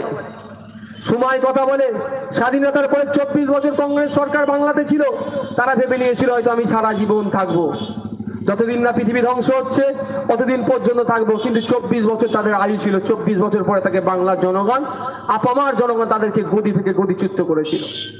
তারপরে 34 বছরের বামপন্থী সরকার ক্ষমতায় ছিল, শেষের দিকে যা ইচ্ছা তাই করতে শুরু করলো, মানুষের অধিকারকে কেড়ে নিতে লাগলো। বাংলার জনগণ তাদেরকে কিন্তু গদিচ্যুত করেছিল। অনেকে বলে মুসলমান এই সরকারের পরিবর্তন ঘটেছে, আমি বলি না, মুসলমান শুধু করেনি, মুসলিম 27% আছে। 27% কি একটা সরকারকে ভেঙে দিতে পারবে? না। জাতি ধর্ম বর্ণ নির্বিশেষে বামপন্থী সরকারের ভুল দেখেছিল, তাদেরকে ক্ষমতা থেকে নামিয়েছে। আজকের দিনও দিদিমণির প্রচন্ড ভুল। ভালো তো দেখা কাজটাও দেখতে পাচ্ছি না, ভালো কাজটা দেখতে পাচ্ছি না। এই কি স্বাস্থ্যসাথী প্রকল্প, গতদিনই আমি পেপারে পড়লাম উলুবেড়িয়াতে এই প্রকল্পের জন্য কাজ করে দিচ্ছে, কাটমানি খাচ্ছে। এটা এক কথায় বলা যেতে পারে, কে কি পার্টি থেকে বিলং করে জানি না, তার নিজস্ব আইডিওলজি থাকতেই পারে। কাউকে ভালো লাগে বিজেপি করে, কাউকে ভালো লাগে বামপন্থী করে, কাউকে ভালো লাগে কংগ্রেস করে, কাউকে ভালো লাগে সিপিএম করে, কাউকে ভালো লাগে আমি এনজিও করছি বা আগামী দিনে পার্টি করব। কিন্তু যেটা বলছি বাস্তব কথা বলছি। এ তো একটা বাংলায় অলিতে গলিতে একটা শব্দ চলছে, কি বলতো, এই কাটমানি সরকার চলছে। স্বাস্থ্যসাথী প্রকল্প করিয়ে দেবে, সেখানেও সম্ভবত আনন্দবাজারে পেপার এসেছিল উলুবেড়িয়া থেকে যে ওখানেও কাটমানির অভিযোগ। আজকের খবর কাগজ দেখুন, বর্তমানে একটা সম্ভবত নদিয়া জেলাতে হবে, একটা নেতাকে পোস্টে বেঁধে রেখেছে বর্তমান রুলিং পার্টির নেতা, ওই ঘাপলা কেস কাটমানিতে। আফগান দুর্নীতি, আমি তো মনে করি আমার যতটুকু ক্ষুদ্র জ্ঞান আছে, পৃথিবীর ইতিহাসে সব থেকে বড় দুর্নীতির নাম হচ্ছে আফগান দুর্নীতি। কারণ এর আগে যত দুর্নীতি হয়েছে সব কোটিপতিদের কাছ থেকে কোটিপতি হাজার হাজার কোটি টাকা কি রাজ্য সরকারে ঝেড়েছে বা সেন্ট্রাল গভর্নমেন্ট নিয়ে পালিয়েছে। আর আফগান দুর্নীতিটা কি করেছে? আপনার আমার গরিব মানুষের টাকা, বড় লোকের টাকা এখানে যায়নি। কারা করেছে? যারা কোটিপতি, যারা এমপি এমএলএ, যারা পঞ্চায়েতের প্রধান, যাদের অর্থের অভাব নাই, তারা দুর্নীতি করেছে, গরিবের টাকাটা শোষণ করেছে। এই দুর্নীতি তো পৃথিবীর ইতিহাসে আমার মনে একটা দিনই স্থান নেবেন, গ্রিনিসের ওয়ার্ল্ড রেকর্ড বুকের মধ্যে হয়তো উঠে যাবে যে পৃথিবীর ইতিহাসে সব থেকে বড় দুর্নীতির নাম কি। তখন বলে 2019 সাল, এই 19-20-তে আফগান দুর্নীতির কথা। তো কথা হচ্ছে এত বড় দুর্নীতি হওয়ার পরও কই রাজ্য সরকারের পক্ষ থেকে তো একটা কড়া পদক্ষেপ দেখতে পেলাম না। হ্যাঁ, পেপারে ঘটা করে লিখছে অমুকের অ্যাকাউন্টে টাকা ঢুকে গেছিল, ফেরত দিচ্ছে। ভাই, অ্যাকাউন্ট নম্বরটা কে দিয়েছিল? আপনাদের মধ্যে কেউ ওর অ্যাকাউন্ট নম্বরটা বসিয়ে দিয়েছিলেন কি? বলেন, আমার অ্যাকাউন্ট নাম্বার আপনারা জানেন? আপনাদের অ্যাকাউন্ট নাম্বার আমি জানি। তাহলে অ্যাকাউন্ট নাম্বার যে ফর্ম ফিল আপ করেছিল সেই দিয়েছো তো? তো চাঁদু, তুমি ফর্ম ফিল আপটা করতে গিয়েছিলে কেন? তখন ভেবেছিলে না বাংলার জনগণ বোকা, ওদেরকে প্রশাসনের ভয় দেখিয়ে মুখ খুলতে দেবো না, প্রশাসনের ভয় দেখিয়ে চুপ করে রাখবো, রেখে ওই টাকাটা আত্মসাৎ করবো। কিন্তু জনগণ জাগছে, জনগণ দেখছে যে একটা মিষ্টির দোকান বা সেই মিষ্টির দোকান আছে, এই দোকানের দইটা খারাপ, ওই দোকানের দইটা ভালো, কিন্তু এই দোকানদার মালিকের বাহুবল আছে, প্রশাসনের বল আছে, সেই দেখিয়ে ভালো মিষ্টির দোকানটাকে বন্ধ করে দিয়ে এটা কি চালানোর চেষ্টা করছে। তখন খদ্দের খেপতে শুরু করেছে, ও রাগান্বিত হয়ে যখন এই খারাপ দোকানের সারেরটা বন্ধ করবে, তখন কিন্তু আর কোনো প্রশাসন আর বাহুবলের কাজ হবে না। তো আজকের দিনে বাংলার জনগণ জেগেছে, বুঝতে শিখেছে। সত্যি তো দলিতকে বলছে তোমাদের সব দিয়ে দেবো, মুসলিমকে বলছে তোমাদের সব দিয়ে দেবো, আলটিমেট পাচ্ছি কোথায়? না দলিত ভাই পাচ্ছে, না মুসলিম ভাই পাচ্ছে, পাচ্ছে না কেউ, পাচ্ছে দাদার ভাইপো, দিদির ভাইপো। তাদের ব্যাংক ব্যালেন্স তৈরি হচ্ছে। আপনার লোকাল বিধায়কের একটু খোঁজ নিন, গায়ে লাগবে না তো আপনার লোকাল বিধায়কের কথা বললে? লোকাল বিধায়কের একটু খোঁজ নিন না, দিল্লি থেকে পা বাড়িয়ে বসে আছে। কারণটা কি ভাই? তুমি তো জনগণের বন্ধু, এলাকার সংখ্যাগরিষ্ঠ মানুষ তোমাকে ভোট দিয়েছে, ভোট দিয়ে বিধায়ক বানিয়েছে, আবার তুমি ভালো কাজ করছো, টাকা নয়, জাস্ট একটা রেকমেন্ডেশন করে দেবে, তার পুতাটা, তার ছেলেটা, তার রিলেটিভটা একটা স্কলারশিপ পাবে বা শিক্ষার জন্য একটু এগিয়ে যাওয়ার একটা জাস্ট একটা স্টেপ পার হবে, জাস্ট একটা রেকমেন্ডেশন। তার কোনো ব্যক্তিগত কিছু কষ্ট হবে, শুধু হয়তো কয়েকটা সেকেন্ড টাইম লাগবে একটা সিগনেচার করার জন্য। সেটা কি আমরা পাই বলুন? যারা এখানে উপস্থিত হয়েছেন, মাইকের আওয়াজ যাচ্ছে, প্রত্যেককে বলছি, জাতি ধর্ম বর্ণ নির্বিশেষে আমরা সবার কাছে বলছি, এটা পাই কি আমরা? এটা পেতে গেলে আমার লোকাল মেম্বারকে তেল লাগাতে হবে। মেম্বার বলবে করে দেবো, অমুক দিন মিটিং আছে, ঝান্ডালি হাঁটবি বল। আমি ভোটটা দিয়েছিলাম ঝান্ডালি হাঁটার জন্য, তোমার বাবা দেশে আমার পায়ের কাছে হাত দিয়েছিল, সেই জন্য ভোটটা দিয়েছিলাম বা ভালো দেখে দিয়েছিলাম। সময় এসছে, আমরা যাকে নির্বাচন করবো এখান থেকে, তাকে আমার দাদুর পায়ে হাত দিতে হবে না, দূর থেকেই সালাম নমস্কার আদব জানাবে, কিন্তু সময়ে সুখ দুঃখে আমার পাশে থাকবে। যে ফান্ড গুলো দেয় রাজ্য সরকার থেকে, কেন্দ্র সরকার থেকে, দুঃখের বিষয় সেগুলো পুরোপুরি 100% তো দূরের কথা, অনেক ক্ষেত্রে 50% কাজ হয় না, রিটার্ন করে দেয়। টাকাটা তারও নয়, মানে কাকে আমরা নেতা নির্বাচন করছি একটু ভাবুন। টাকাটা আমাদের জন্য এসেছে, তার খরচ করতে গেলেও কষ্ট লাগছে, আবার তাকে পুনরায় আমরা ভোট দিয়ে নির্বাচন করছি। সময় এসেছে, হয়তো ভোটের আগে বা ভোটের পরে দিল্লির ফ্লাইট ধরবে, সময় থাকতে আমাদের পরিবর্তন হবে।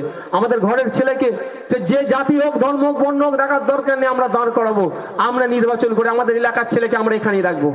ভুল হলে আমরা সবাই মিলে তাকে যে ধরবো, আর ঠিক করলে আমরা সবাই মিলে তার সাথে থাকবো। এই সময় এসেছে, তাই সচেতন করতে এসেছি ভাই। সবার উদ্দেশ্যে বলছি, বর্তমান যে সিচুয়েশন চলছে, একটা ধর্মীয় বিভাজন, উন্নয়নের নামে তোষণের নামে বিভাজন চলছে ভাই। যেমন আপনারা বঞ্চিত হচ্ছেন, সেরকম ভাবে আমাদের সমাজও বঞ্চিত হচ্ছে। একটু ভাবুন, যেরকম ভাবে LIC কে নিয়ে ঘটনা করলো, LIC 1956 সালে তৈরি হয়েছে মাত্র 5 কোটি টাকা ফান্ড দিয়ে, আজকের দিনে প্রায় 26,000 কোটি টাকা। LIC টাকাটা ম্যাক্সিমাম আমার নন মুসলিম ভাইদের, মুসলিম ভাইদের যেহেতু শরিয়াতে হারাম, তারপরেও কিঞ্চিত 1% কি 2% LIC করে আছে, বাদ দেন 2-1%, তাহলে ম্যাক্সিমাম তো নন মুসলিম ভাই, তাদের LIC ফান্ড নিয়েও কিন্তু সেন্ট্রাল গভর্নমেন্ট একটা ধোঁয়াশার মধ্যে রেখেছে, যে কোনো টাইম হয়তো এলআইসিও হাত তুলে নেবে যে আমি আর টাকা দিতে পারবো না। তাহলে 26,000 কোটি টাকার মধ্যে ম্যাক্সিমাম টাকাটাই তো আপনাদের সমাজের মানুষের। তাহলে হিন্দু ভাই কি আজকে সুরক্ষিত বলুন আপনারা? আসামের কথা এনআরসি দেখুন, এনআরসিতে 18,19 লক্ষ মানুষের নাম বাদ গেছে। আজকের দিন পর্যন্ত প্রায় 27 জন মারা গিয়েছেন ডিটেনশন ক্যাম্পে। 27 জনের মধ্যে 22 জন আমার নন মুসলিম ভাই। তাহলে ভাবতে পেরেছেন? আর 19 লক্ষ নামের মধ্যে 15 লক্ষ নন মুসলিম নামের ভাইয়ের নাম বাদ পড়ে গেছে। যোগী আদিত্যনাথের সরকারে দেখুন যত ইনকাউন্টার হচ্ছে তার মধ্যে 37% মুসলিম সম্প্রদায়ের। যদি 37% মুসলিম সম্প্রদায় ইনকাউন্টার হয়, বাকি 63% হল নিশ্চয়ই নন মুসলিম সম্প্রদায়। তাহলে ভাবুন যোগী সরকার কি মুসলমানদের শুধু মারছে? ওরা অর্থনীতিতে চাঙ্গা করতে, তাদের বিজনেসকে চাঙ্গা করতে ময়দানে নেমেছে। আমরা অনেক ক্ষেত্রে দেখি গোরক্ষা বাহিনীর নামে মুসলিম ভাইদেরকে পিটিয়ে মারা হচ্ছে। অ্যাকচুয়ালি গোরক্ষা বাহিনীগুলোকে টিম একটা ভাড়া করা হয়েছে। ক্লাব যেমন বর্তমানে ভাড়া হচ্ছে না, 50,000, 1 লাখ, 2 লাখ করে ভাড়া দিয়ে শুধু অ্যান্টি সোশ্যাল কাজের দিকে এগিয়ে দিয়ে সে ধরনের গোরক্ষা বাহিনী নামে ভাড়া করা হচ্ছে।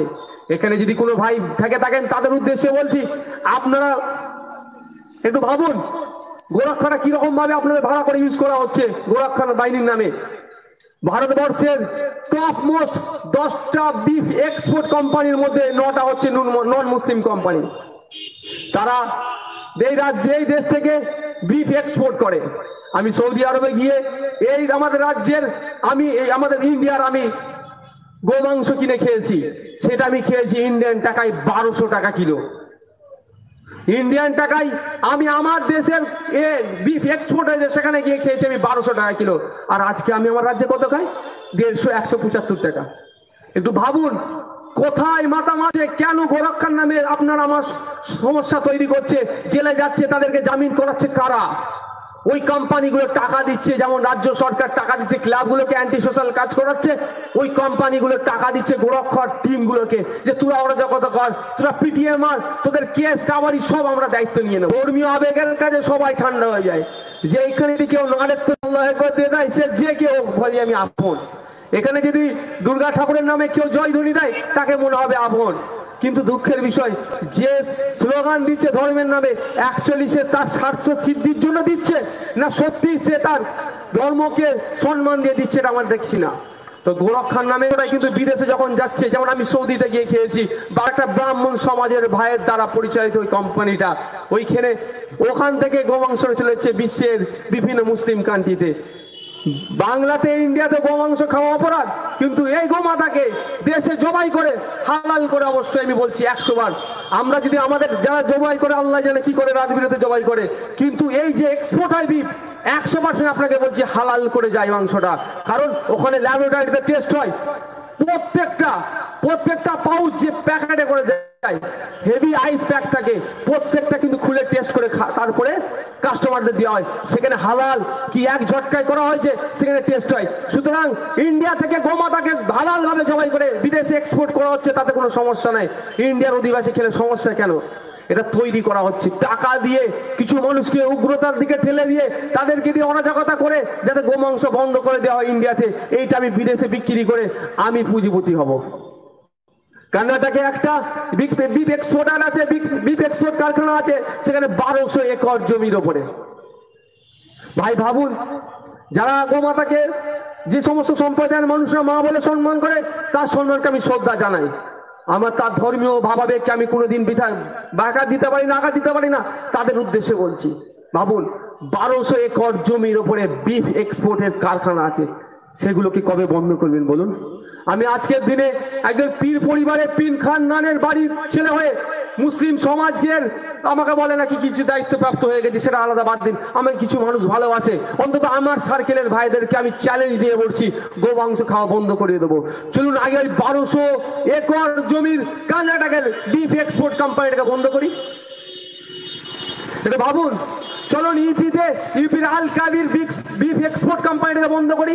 আমি কথা দিচ্ছি, আমাকে যারা ভালোবাসে, আমাদের যে সার্কেলটা আছে, অন্তত 20 থেকে 30 লাখ মানুষ চোখ কান বুঝে আমাদের হায় হা, আমাদের নাই না বলে, অন্তত আমি দায়িত্ব সহকারে বলছি এই 20 থেকে 30 লক্ষ মানুষকে আমি গোমাংস খাওয়া ভক্ষণ করা থেকে আমি বিরত রাখবো। কিন্তু দুঃখের বিষয়, আমি আপনার ধর্মীয় ভাবাবেগকে আঘাত দিতে চাইছি না, কিন্তু আপনার আমার ধর্মীয় ভাবাবেগটাকে কাজে লাগিয়ে এরা অর্থ উপার্জন করছে। আমরা দরিদ্র থেকে দরিদ্রতম থেকে দরিদ্রতম দিকে এগিয়ে যাচ্ছি, আমাদের কোনো এই বিষয়ে সজাগ হচ্ছি না। আমরা হচ্ছিটা কি? সুতরাং সময় এসেছে আমাদের ঐক্যবদ্ধ হওয়ার, ধর্মীয় ভাবাবেগটাকে ধর্মের জায়গায় রেখে আমরা ঐক্যবদ্ধ হবো। আমরা কিভাবে আগামী দিনে একটা সুন্দর বাংলা উপহার দিতে পারি সেটা করব। কারণ নিশ্চয়ই আপনারা জানেন, মানব দেহের যেমন দুটো হাত আছে, দুটো পা আছে, যদি একটা পা কারো কাটা থাকে তাকে কিন্তু আমরা বিকলাঙ্গ বলি। কি বলি না বলুন? ডিসেবল বলি। সেই ধরনের ভারতবর্ষে থাকতে গেলে দলিত যেমন একটা সম্প্রদায়, আদিবাসী যেমন একটা সম্প্রদায়, মুসলিম যেমন একটা সম্প্রদায়, মাতোয়া যেমন একটা সম্প্রদায়, উচ্চ বর্ণের সম্প্রদায়গুলো একটা সম্প্রদায়। এক্ষেত্রে যদি আদিবাসী ভাই, মুসলিম ভাইকে আপনি সামাজিকভাবে, আর্থসামাজিকভাবে, শিক্ষাক্ষেত্রে পিছিয়ে রাখেন, মনে রাখবেন ভারতবর্ষের নামটা কিন্তু খুবই হচ্ছে না। দেশকে একটা পঙ্গু হিসাবে আপনারা দেখাতে চাইছেন। কারণ ভারতবর্ষের প্রত্যেকটা জনগোষ্ঠী যখন শিক্ষা থেকে আর্থসামাজিকভাবে এগিয়ে যাবে, দেশটাও কিন্তু অর্থনৈতিকভাবে স্বাবলম্বী হবে। নাহলে আপনি পাচ্ছেন আপনার হাত থেকে, আপনার হাতের মাধ্যমে আমার হাত থেকে পেন, বই, খাতা কিনে নেবেন, কিনে নিয়ে বন্দুক, পিস্তল, গুলি দিয়ে আমার ভাইয়ের সাথে আমাকে লড়াচ্ছেন। ভাববেন না, মীর জাফরের ইতিহাসটা জেনে রাখবেন। কারণ মীর জাফরই করেছিল। মীর জাফরি করার পরে কার লিস্ট এসেছিল ব্রিটিশদের কাছে? সেই মীর জাফরই কিন্তু ব্রিটিশদের হাতে ধরা পড়েছিল। তাকে ব্রিটিশরা যোগ্য শাস্তি বলুন আর ওর প্রাপ্যকে বুঝিয়ে দিয়েছিল। সুতরাং আমি আপনি না ঐক্যবদ্ধ হলে, আপনার যেমন আপনি ইনসিকিউর ফিল করছেন, আমিও ইনসিকিউর ফিল করছি। আমি আপনি যখন ঐক্যবদ্ধ হবো, আমরা সবাই সিকিউর ফিল করব। তখন একটা সোনার বাংলা তৈরি করতে পারবো, সোনার ভারত তৈরি করতে পারবো। বাবা সাহেব আম্বেদকর সহ যিনারা দেশের জন্য নিজের জীবনকে উৎসর্গ করেছে, বিশেষ করে গত 3রা ডিসেম্বর যিনার জন্মদিন ছিল, আমরা তো ভুলেই গিয়েছি। কার জন্মদিন ছিল আমরা জানি কি? আমরা ভুলে গিয়েছি। সেই শহীদ ক্ষুদিরামের, যিনি মাত্র 18 বছর বয়সে দেশের প্রতিটা নাগরিকের জন্য ব্রিটিশ থাবা থেকে দেশকে বাঁচানোর জন্য, ব্রিটিশ শাসনের অবসান ঘটানোর জন্য নিজের জীবনকে উৎসর্গ করে দিয়েছিল। সেই শহীদ ক্ষুদিরামের জন্মদিন ছিল, আমরা সেটাই ভুলে গেছি। আমরা এখানে অমুক জিন্দাবাদ, তমুক জিন্দাবাদ নারা যদি লাগাতে হয়, ক্ষুদিরামের নামের পরে নারা লাগানো দরকার। নারা যদি লাগানো দরকার হয়, তাহলে শহীদ আশফাকুল্লাহ নামের পরে নারা লাগানো দরকার। যিনারা তো আমাদের হিরো, যিনারা আমাদের আইকন, তিনাদের নামের পিছনে নারা লাগানো দরকার। আজকে আমরা যারা ভাবছি, যাদের পিছনে নারা লাগাচ্ছি, তারা দুবাইয়ে ফ্ল্যাট কিনে বসে আছে, দুবাইয়ে বাংলো কিনে বসে আছে। ভাইপো নামে যিনি খ্যাত, কি বললাম, ভাইপো নামে যায়নি খ্যাত, তিনি দুবাইয়ে বাংলো কিনে রেখে দিয়েছেন। আমার দেশের সম্পত্তি তিনি ওখানে পাঠিয়ে দিচ্ছেন। বিজয় মাল্যর নামে আমরা নারা লাগিয়েছিলাম, মেল চুস্কির নামে আমরা নারা লাগিয়েছিলাম, তারা এখন কোথায়? কেউ কানাডা, কেউ ইংল্যান্ডে গিয়ে বসে আছে। আমার দেশের সম্পত্তি নিয়ে চলে যাচ্ছে। আজকে এই মোবাইলটা যদিও আমার হাতে আছে, আমার, কিন্তু মনে হবে এটা আমার দেশের সম্পত্তি। দেশের স্বার্থে যে কোনো টাইম এটা নিতে পারে দেশ আমার কাছ থেকে।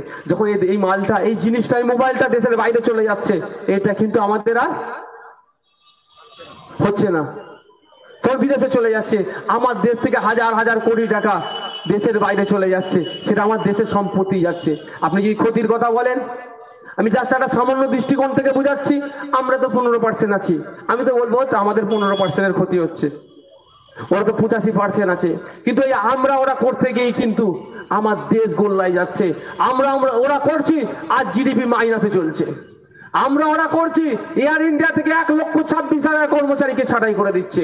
আমরা ওরা করছি, পিএফ ফান্ডের টাকা গত 4 বছর সেন্ট্রাল গভর্নমেন্ট হিসাব দিচ্ছে না। আমরা করে যাচ্ছি, প্রতিনিয়ত আমাদের একটা সাংবিধানিক অধিকার কেড়ে নেওয়া হচ্ছে। সুতরাং আমরা ওরা বাদ দিয়ে যদি আমরা ঐক্যবদ্ধ হই, আমাদের জন্য ভাবি, তাহলে আমাদের পরবর্তী সমাজ কিন্তু শান্তিতে থাকতে পারবে, পরবর্তী সমাজ সুখে থাকবে। আমরা যেমন আজকে গর্ব বলতে পারছি, আমাদের বাপ দাদু, আপনাদের বাপ দাদুরা দেশকে স্বাধীন করেছে, দেশের জন্য নিজের জীবনকে উৎসর্গ করেছে, দেশের স্বাধীনতার পক্ষে, আন্দোলনের পক্ষে অংশগ্রহণ করেছে। গর্ববোধ করে বলছি, আমাদের পরের প্রজন্ম, সে আপনি যে ধর্মে হন না কেন, আমি যে ধর্মে হন না কেন, আমরা কিন্তু কোশ্চেনের সম্মুখীন হতে হবে। কি কোশ্চেন হবে? তখন যারা আমাদের আগামী প্রজন্ম দেখবে, সম্প্রীতির বাংলা, সম্প্রীতির ভারত নয়, অসাম্প্রদায়িক শক্তি ছেয়ে গেছে, সাম্প্রদায়িক শক্তি ছেয়ে গেছে, অসাম্প্রদায়িক শক্তিকে ক্রমশ বিলীন হয়ে যাচ্ছে। তখন আমাদের আর ভাবার টাইম থাকবে না। আমাদের পরের প্রজন্ম আমাদের দিকে কোশ্চেন করবে যে আপনারা এমন কি কাজ করেছেন। আজকে আপনারা, আমরা যে সুন্দর সকাল দেখার কথা ছিল, এতে বিষক্রিয়ায় ভর্তি। তারা কি বলবে, এ কি সকাল রাতের চেয়ে অন্ধকার কেন? এই কোশ্চেনের সম্মুখীন হতে হবে। সেই উত্তর দেওয়ার জন্য যদি আমরা প্রস্তুত থাকি, তাহলে আজকে আপনি আপনার, আমি আমার ভাবি। আর যদি না মনে হয় যে না আমরা ঐক্যবদ্ধ হয়ে আমাদের পরের প্রজন্মের কোশ্চেনের সম্মুখীন হবো না, পরের প্রজন্মকে সুন্দর সমাজ দেব, তাহলে আমাদের ঐক্যবদ্ধ হতে হবে। ঐক্যবদ্ধ হয়ে সমস্ত রকম দুর্নীতির বিরুদ্ধে কথা বলতে হবে। চাইছে আমার ফুরফুরা পীর সাহেবের পক্ষে যদি কোনো রকম দুর্নীতি করে তার বিরুদ্ধে বলতে হবে, চাইছে রামকৃষ্ণ মিশন থেকে কোনো যদি রামকৃষ্ণ মঠ থেকে যদি কোনো রকম দুর্নীতি করে তার বিরুদ্ধে বলতে হবে। বলবো আমরা ঐক্যবদ্ধ হয়ে। যদি মনে হয় আমি মুসলিম সমাজ আমার ফুরফুরার পীর সাহেবরা ভুল করছে, এটা বলা যাবে না। যদি চুপ থাকি জানবেন আমার সমাজ ধ্বংসের দিকে এগিয়ে যাচ্ছে। আমার যদি মনে হয় রামকৃষ্ণ মঠে একটা কোনো রকম অসামাজিক কাজ হয়েছে, প্রতিবাদ করবো না, চুপ থাকবো, জানবেন আপনার সমাজ থেকে আপনি ধ্বংসের দিকে এগিয়ে যাচ্ছেন। প্রতিবাদটা করতে হবে। আর ধর্মের তো মূল বাণী হলো শান্তি। শান্তি যেখানে থাকবে সেখানে কোনো রকম দুর্নীতির প্রশ্রয় দেওয়া যাবে না। এই বলে আমি আমার সংক্ষিপ্ত বক্তব্য শেষ করলাম। শেষ করার পূর্বে এখানে যারা উপস্থিত হয়েছেন, বিশেষ করে Barasat cancer research and welfare সেন্টারের যারা কর্মকর্তা আছেন, যারা ডাইরেক্টর আছেন, এমডি আছেন, প্রত্যেককে আমার অন্তরের স্থল থেকে ধন্যবাদ জানাই। আপনাদের প্রচেষ্টায়, আপনাদের সহযোগিতায় সুন্দর একটা ব্লাড ডোনেশন ক্যাম্প আমরা করতে পেরেছি। সাথে সাথে আজকে যারা প্রোগ্রামের মূল ফুল বললেই চলে, মূল হেতু আপনারা জনসাধারণ যারা উপস্থিত হয়েছেন, দোকানদার ভাইরা যারা উপস্থিত আছেন বা শুনছেন, এবং যাদের দোকানদারি করতে একটু অসুবিধা হচ্ছে তাদেরকে আছে ক্ষমা চেয়েও তাদেরকে ধন্যবাদ জানাই। আপনাদের দোকানের সামনে আমাদের ব্যবস্থা করে দেওয়ার জন্য, আমাদেরকে দু চার কথা বলতে দেওয়ার সুযোগ দেওয়ার জন্য ধন্যবাদ জানাচ্ছি। আর একটা শেষ কথা সকলের উদ্দেশ্যে বলছি, বর্তমানে 2021 সালে রাজনীতি এগিয়ে আসছে। 21 সালে ভোট আছে, 21-এর রাজনীতিটা ঠিক অন্যরকম ভাবে হবে। অনেক ক্ষেত্রে দেখবেন মুসলিম ভাই নামে আইডি খোলা হবে, খুলে হিন্দু ভাইদেরকে, দলিত ভাইদেরকে, আদিবাসী ভাইদেরকে গালাগালি করবে, কমেন্ট লিখবে, ভিডিও করে ছেড়ে দেবে। আর অপোজিটে ঠিক হিন্দু ভাইদের নামে আইডি খুলে মুসলিম ভাইদের নামে গালাগালি, যত রকম নোংরা ভাষা হযরত মুহাম্মদ সাল্লাল্লাহু আলাইহি ওয়াসাল্লাম থেকে শুরু করে ধর্মগুরুদের নামে বলবে, যাতে করে আমরা হিন্দু মুসলমান লেগে যায়। আমি সবার কাছে দুহাত মন্তব্য করলো তার ইজ্জতের ঘটা আসবে না। কে একজন স্বামী বিবেকানন্দের নামে বাজে মন্তব্য করলে স্বামী বিবেকানন্দের ইজ্জতের ঘটা আসবে না, কারণ স্বামী বিবেকানন্দকে, হযরত মুহাম্মদকে সারা পৃথিবী ছেড়ে এরা শান্তির বাণী ছড়িয়েছে, সুতরাং এরা খারাপ কাজ করতে পারে না। তাই আজকের দিনে আপনার আমার বিভেদ তৈরির জন্য, রাজনীতির ফায়দার জন্য যদি কেউ ফেসবুক, হোয়াটসঅ্যাপ বা সোশ্যাল সাইটে এই ধরনের মন্তব্য করে, এটা নিয়ে আপনারা ধর্মীয় বিভাজনে নেমে যাবেন না। যে ধর্মেরই হোক না কেন, সবার কাছে একটা রিকোয়েস্ট করব, আপনারা সাথে সাথে ওইটাকে কোর্ট করে আপনার লোকাল পুলিশ স্টেশনে একটা এফআইআর করে দিন। এটা আপনার ধর্মীয় কর্তব্য হিসাবে আপনি নিন। অনেকে আপনাকে উত্তেজিত করবে, মুসলমানদের পক্ষ থেকে হয়তো 2,500-এর ইমাম বলবে, এই আমাদের হযরত মুহাম্মদ সাল্লাল্লাহু আলাইহি ওয়াসাল্লামের বাবা যে মন্তব্য করেছে, চলো আন্দোলন করা হবে। আন্দোলন করতে গিয়ে দেখবেন কয়েকটাই নন মুসলিম ভাইয়ের দোকান ভেঙে দিল। দোকান ভাঙা হলো না, ওটা আমার সমাজকে ধ্বংসের দিকে এগিয়ে দেওয়া হলো। ঠিক অপোজিটে একটা কোনো মন্দিরের পুরোহিত বলবে, আমাদের স্বামী বিবেকানন্দের নামে বা ভগবান, আমাদের ধর্মের কোনো ভগবানের নামে বাজে মন্তব্য করে, চলো মুসলিম ভাইদেরকে মারি। ওটা মারা হলো না, আমার সমাজকে ধ্বংসের দিকে এগিয়ে দেওয়া হলো। সেই সমস্ত পুরোহিত, সেই সমস্ত ইমামকে আপনারা বর্জন করুন, আপনারা আইনি প্রক্রিয়ায় চলুন। গণতন্ত্রে আমরা বিশ্বাসী, বাবা সাহেব আম্বেদকরের রচিত সংবিধানের প্রতি আমরা বিশ্বাসী, অগাধ বিশ্বাস আছে। তার উপরে ভরসা করে আমরা থানার দ্বারস্থ হব, কোর্টের দ্বারস্থ হব, আইনি প্রক্রিয়ায় তাদের বিচার ব্যবস্থা হবে। এই যেদিন আমরা করি জানবেন আমাদের সকল সমাজের পক্ষে ক্ষতিকারক। আজকে মধ্যমগ্রাম বাজারের কথা বলছি, দোলতলা বাজারে আল্লাহ না করে কোনো বিষয়ে একটা ধর্মীয় একটা সমস্যা দেখা দিল, বা এখানে ধর্মীয় সমস্যা দেখা দিলে শুধু কি হিন্দু ভাইদের ক্ষতি হবে? মুসলমান ভাইরা আসবে কি এখানে মার্কেটিং করতে? বা এখানে যদি মুসলিম ডমিনেটেড হয়, হিন্দু ভাইরা এখানে আসবে না, ভয়ে গেলে মারবে। আর হিন্দু ডমিনেটেড হলে মুসলিম ভাইরা হবে না, আসবে না। তাহলে তো আমাদের বিজনেসের ক্ষতি হলো। আলটিমেট ক্ষতি আমাদেরই হলো, আমাদের পিছিয়ে পড়া মানুষের। কিন্তু যারা নেতা নেতৃত্ব, তাদের গদি পাওয়ার জন্য তারা কিন্তু এগিয়ে গেল। সুতরাং তারা যাকে মনে হবে ভোট দিন। এটাই হচ্ছে ডেমোক্রেসির আহমিয়াত, গুরুত্ব।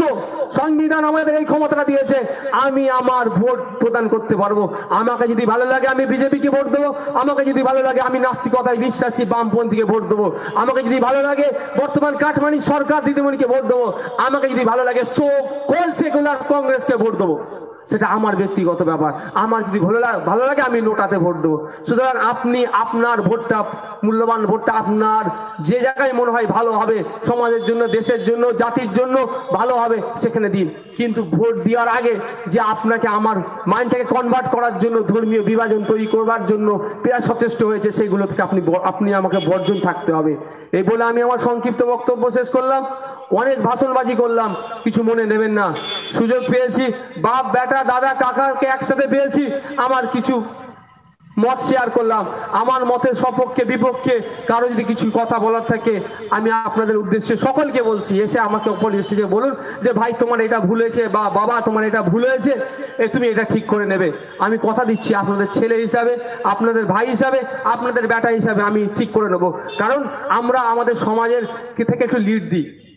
ফুরফুরা শরীফ মুসলিম সমাজের পক্ষ থেকে লিডারশিপ করে। যদি ফুরফুরা শরীফের মধ্যে দিয়ে যদি খারাপ বাক্য বেরিয়ে যায়, তাহলে আমার সমাজ তো খারাপে চলে যাবে, তাহলে অশান্তি যাবে। তাহলে আমি যদি রেকটিফাই করতে পারি, আমার সমাজও ভালোভাবে চলবে। তো আপনারা সাজেশন দেবেন আমাদেরকে কিভাবে ভালোভাবে চলবো, এমন সুন্দর চলবো যাতে আমার সমাজও মাথা তুলে দাঁড়াতে পারে, এবং মাথা তুলে দাঁড়িয়ে আপনার সমাজকে না টিটকিরি মারে, আপনার সমাজকে না অবজ্ঞা করে, সেই সমস্ত সাজেশন দেবেন, আমরা নেব ইনশাআল্লাহ।